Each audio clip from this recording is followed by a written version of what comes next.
Chaser Report is recorded on Gadigal land. Striving for mediocrity in a world of excellence. This is the Chaser Report. Hello and welcome to the Chaser Report with Dom and Charles. I am Charles. I am Dom. And Charles, what a day. The school holidays are over. My first one ever. My first school holidays ever as a parent. And did you realise just how shit school holidays are? I did, which is why I rather brilliantly arranged to work throughout the entire holidays. Oh, brilliant, yes. I had one day with my both children on Monday, and it was harrowing, Charles, harrowing. So I'm not going to do that again. No. I'm going to work full-time through the next ones. It's just been awful spending all that time one-on-one, two-on-one, chatting about all their thoughts in the world. Well, Charles, I feel particularly sorry for you because you have high school-age children. Yes. And from my understanding, you don't get vacation care, like holiday care programs for high school. No. The theory being that they're old enough to sort of amuse themselves enough. No. But clearly that's not working. No, they want to just have conversations with you. Oh, God. Yes. Oh, it's terrible. Yes.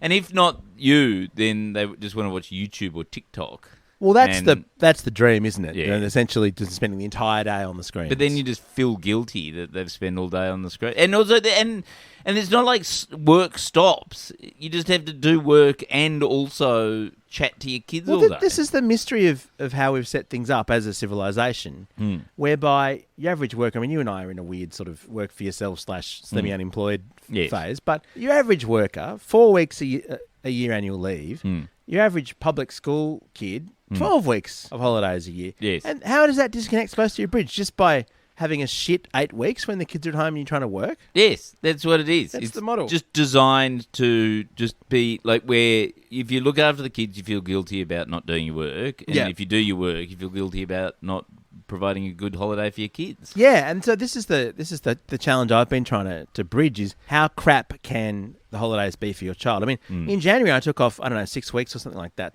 before she started primary school in between, so no more daycare. Could have shipped her off to daycare, but I didn't. And we had lovely quality time, did all this stuff, but I'm done. Yeah, but that's enough. That's enough. You've done your 6 once weeks. a year. Or once a lifetime. So she went off to childcare, and then the grandparents had her a couple of times, which was fantastic. Had a sleepover, which was fun for her.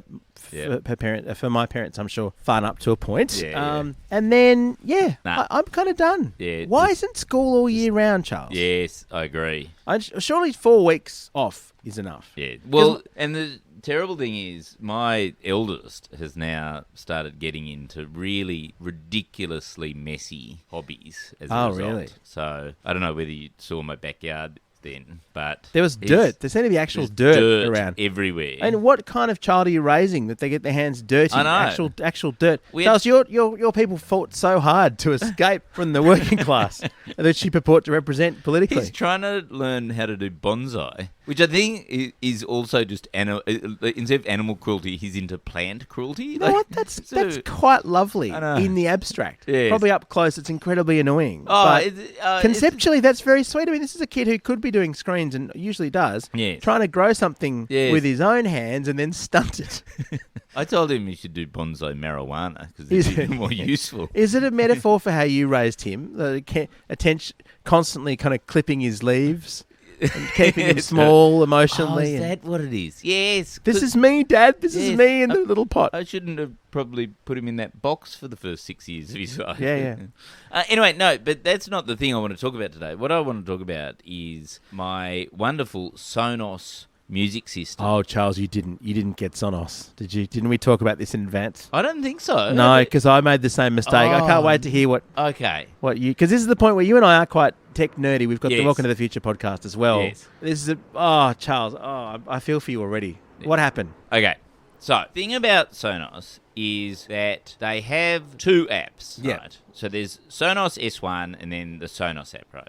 Yeah. And if you made the mistake of making the mistake to get Sonos, like 6 years ago, or whenever it was, maybe it was 10 years ago, all those speakers only work on the first app, the Sonos S1 app. And if you press the wrong button, you brick your speaker, which means it will never work again, ever again. Yes. The software destroys the hardware. Right? Yeah, but Charles, when they were sold, didn't they clearly say we'll only work for, 3, 4, Yeah. 5 years, after which we'll completely brick this product and release a different generation. But if you press the wrong button, so if you then have to then say, and this might be foreshadowing part of the story, right? If you then have to constantly open that app and try and sort out the settings, The S1 app. in the S1 app, there is jeopardy the whole time about pressing the wrong button and bricking your speaker forever. Yeah. Right. Because if you click upgrade,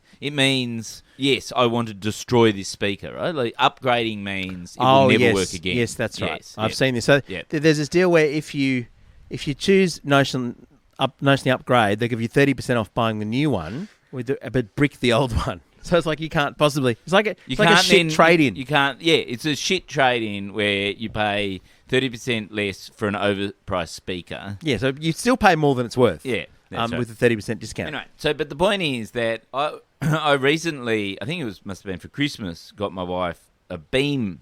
One of those Sonos beams. Because I thought, we've got a couple. Soundbar. Yeah, soundbar. We've got a couple of other Sonos products. These will all work together. No, it won't, because two of them are controllable by one app. The other one's controlled by the other app. Right. Oh wow. And the thing is, if they're all plugged in, even if they're on the two different apps and the two different systems, they're not supposed to see each other. They see each other, and you can't change. Like, it doesn't work. Like, they just don't work. So then what you do is you go, okay, what I'm going to do is I'm just going to turn off all the ones except for the one that I want to play. Like, this is just to play a song. Do you unplug? So what happened last night is we decided we wanted to play a song on the speaker, right? We were going to play the song on the speaker. I mean, right? not a controversial choice. No. And then for some reason it wasn't showing up on the Sonos app. Yeah. Right? And then it went, oh, no, it's because there's sort of thing. Anyway, so then about an hour into pressing buttons and not being able to get it to work, we just go, okay, we're going to do a hardware reset and we'll just get it to forget that speaker ever existed. We'll just add it from the start, right? Like, we'll just go back to zero. You can't do that. Never do that. Don't do that, right? Because it doesn't work. Like it then goes, but hang on, you've got that speaker is already on your system, even though you've removed it from the system. Anyway, point is, it doesn't work. It just doesn't work. I mean, we literally spent 2 hours trying to get the Sonos there, and then it was things like you'd go online and I Googled, why is Sonos so shit? Yeah. And there was like 15 different Reddit posts, all of which had different solutions, none of which worked. Like, wow. One was, Sonos doesn't do Wi-Fi very well, plug it in. So I plugged it into like the Ethernet. And then this other person went, no, it never works if it's plugged in. You have to get it working with Wi-Fi to actually make it work. Oh wow! I've never seen you this agitated. We talk a lot about politics, the environment, all these things. This is the most irritated you've ever been. Sonos app is the Scott Morrison of technology. It had several jobs. Well, no, it's true, because this is the thing. You invest in this system and it's not cheap. I mean, at one point I had a bit of spare money. Yeah. So I went hard on Sonos. I got a whole bunch of stuff. Yeah, no. One of which was a speaker which can now only be controlled by the S1 app. And I went, this isn't going to work. This is going to get confused. So it's just sitting there. This quite expensive speaker. I think hundreds of dollars it costs. It's just sitting there. And the solution that we got was that most of our house. Well, kind of. Most of our house now is on the S2 app. We don't have the very new stuff like you've got, but we said, okay, we're going to. So what's the S2 app? Well, this is the current app. The new app. Yep. Now called the Sonos app.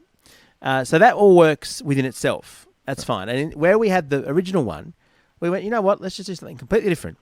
And I went and got 2 HomePod Minis, 2 of the Apple speakers. Oh, yeah. The HomePod Minis connecting to Apple TV. So I went, no more Sonos. Yep. In this room, in the bedroom, we will have the HomePod that's nice. Mini. Very fancy. Completely separate. They're not as good as speakers as the Sonos, but we're not going to get confused with the Sonos. But they play music. No. I mean... What?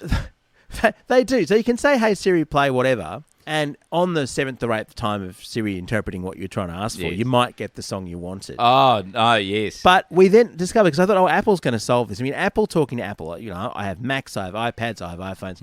They're generally good talking to itself. No. It turns out that if you have a HomePod, there's this whole other system that appears on your phone with all these different volume controls and settings.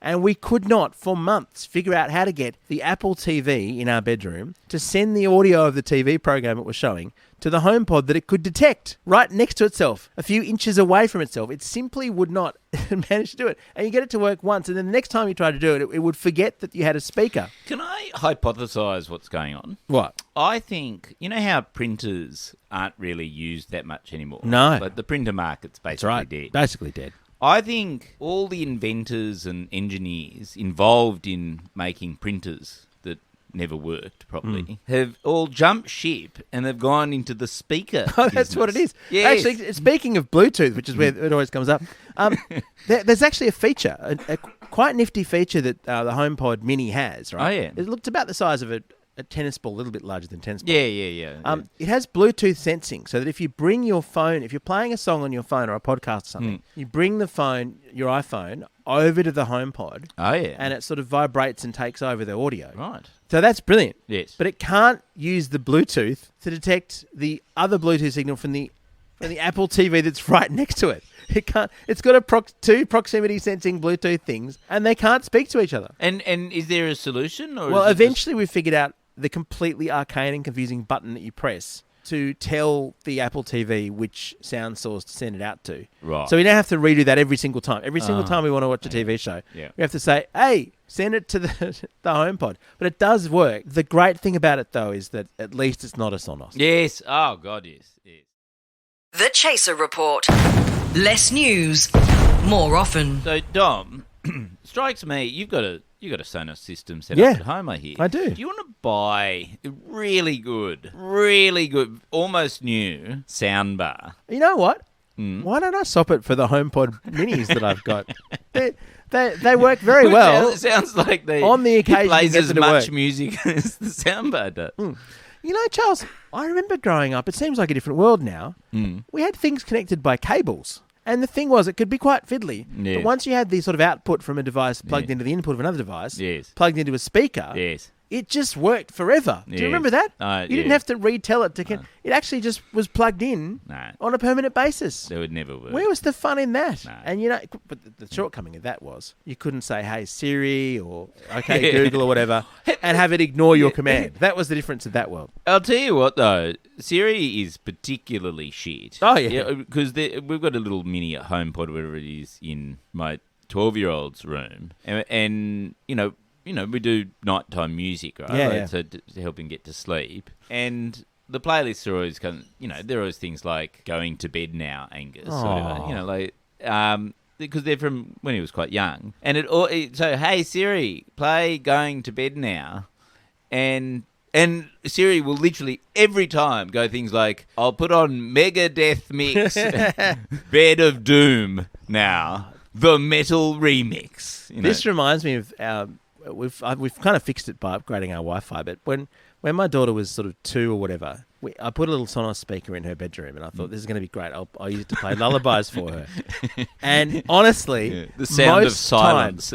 Most times, I'd get on the Sonos remote app and I'd choose the playlist, whatever it was, lullabies, whatever, and it would be like Twinkle Little what you are. And she was just like, Dada, why doesn't it work? And she cried herself to sleep. So thank you, Sonos, because she did eventually get to sleep through all the sobbing. And that's also true with Sonos. If you ever try and listen to an audiobook, it stutters. Yeah, that's really good. How fucking stupid are we for spending all this money? Yeah. We have the same mental illness that makes us spend money on worse technology. If you want to buy a Sonos from me, just contact me through by leaving a review on the Apple Podcasts. Oh yes, thing 5-star review. Please jump on. If you've made this far, yes, go to the which is very unlikely unless you have a Sonos. In which case, you love this episode. It's the best episode ever.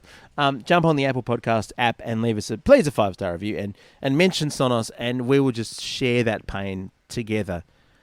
Charles, is there a lack of diversity in this podcast? Do we need someone who doesn't own a Sonos? No, they wouldn't understand. You know us. what? They're too busy listening to music. Our gear is from Rode. We're part of the Iconoclast Network, and you can listen to this podcast on your smart speaker by saying, "Hey Siri, play the Chaser Report podcast." Let's see if this works. Actually, I'm just going to hold the speaker. No, it up. won't work. Siri's flashing. Which app do I want to listen to this on? Apple Podcasts? No, it's failed. There you go. Yeah. Just Isn't say, technology wonderful. hey Siri, listen to the Joe Rogan Experience. Actually, probably won't even work on that, will it?